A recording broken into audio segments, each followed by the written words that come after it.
Hi everyone, my name is Lauren Wood and I am a part of the MSAT program here at Ball State University. Today I'm going to be talking about advocating for some of my student athletes at Newcastle High School and what that entails as far as speaking to coaches, school administration, parents, friends, extended family members, etc.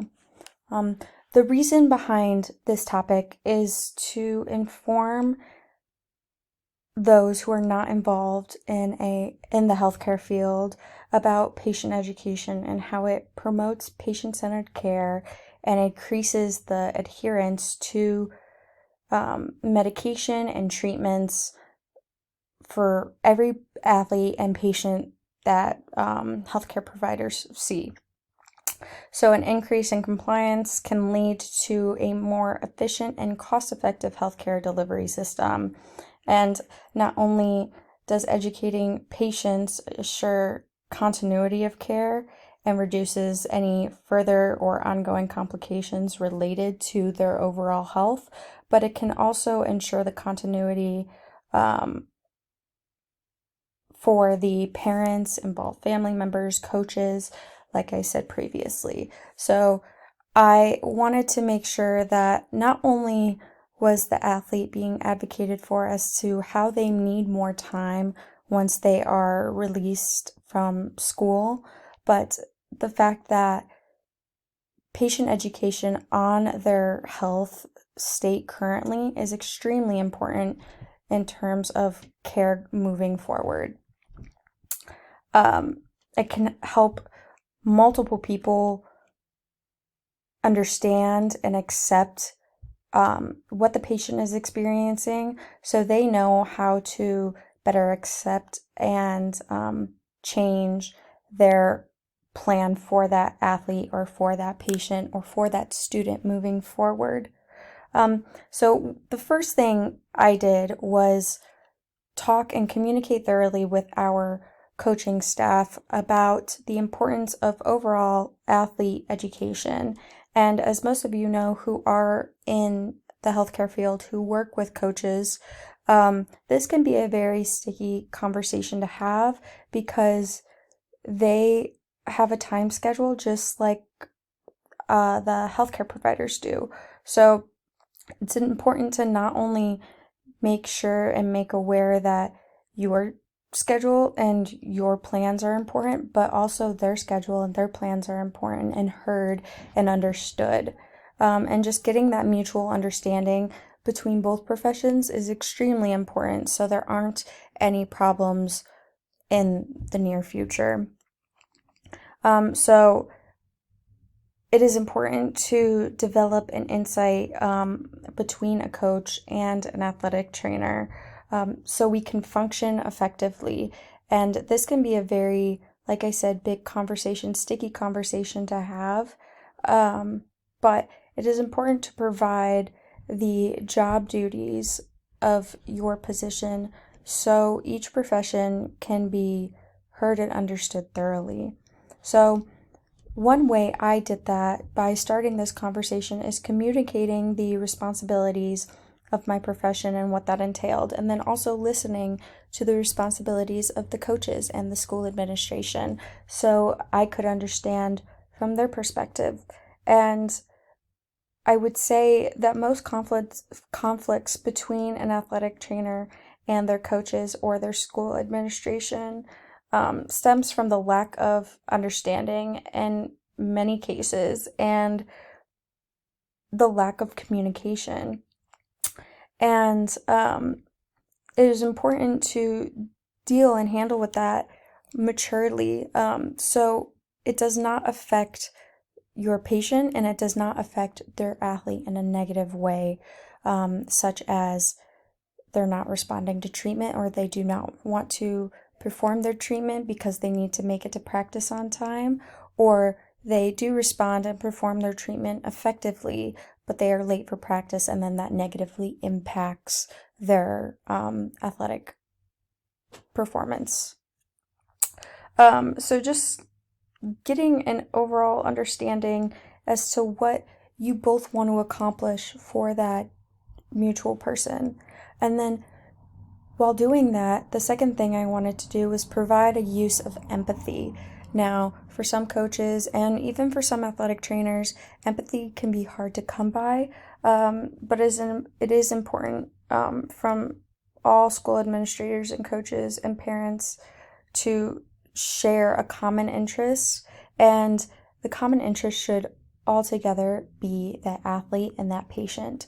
And then stemming from that should be their overall health and care and performance. So, understanding that not only do healthcare providers have their health as their top priority, but so do the others that are involved with that. It is important to and essential to consider the different objectives that both parties can explain, and making sure to understand how they can overlap to cause that can lead to miscommunication being experienced.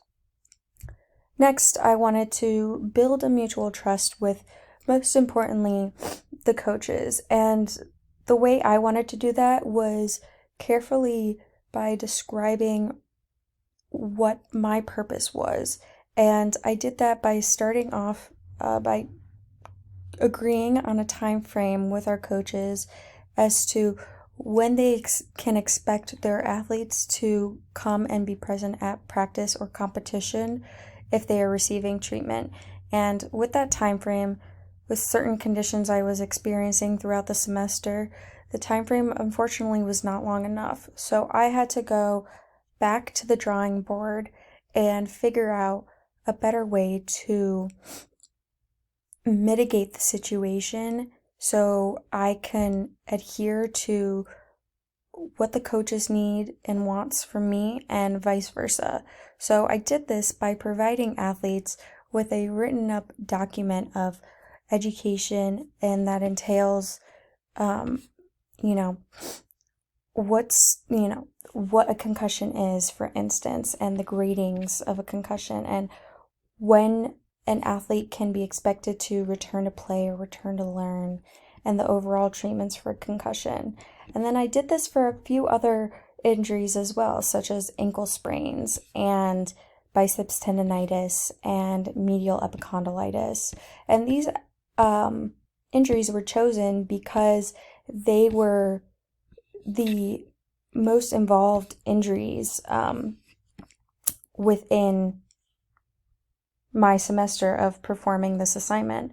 And so it was important for me to make it relevant for multiple cases and not just one, so the coaches could have an understanding and expectance as to how their athlete can perform and when they should be present and when they should be out, and what things their athlete needs to be doing before, during, and after practice or games or competitions.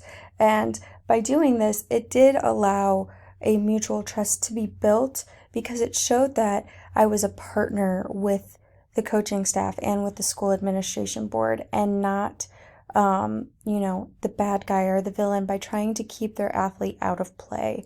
The last thing an athletic trainer wants to do is pull an athlete from play or competition. So developing that mutual trust was extremely important for me. And from that, we were able to manage expectations and just goals and priorities. Like I said previously, this was a very difficult but yet educational and extremely beneficial question for me to do and work on throughout the semester, as it did teach me a lot as far as how to communicate with other personnel that could be involved, and how to see things from different points of view aside from my own.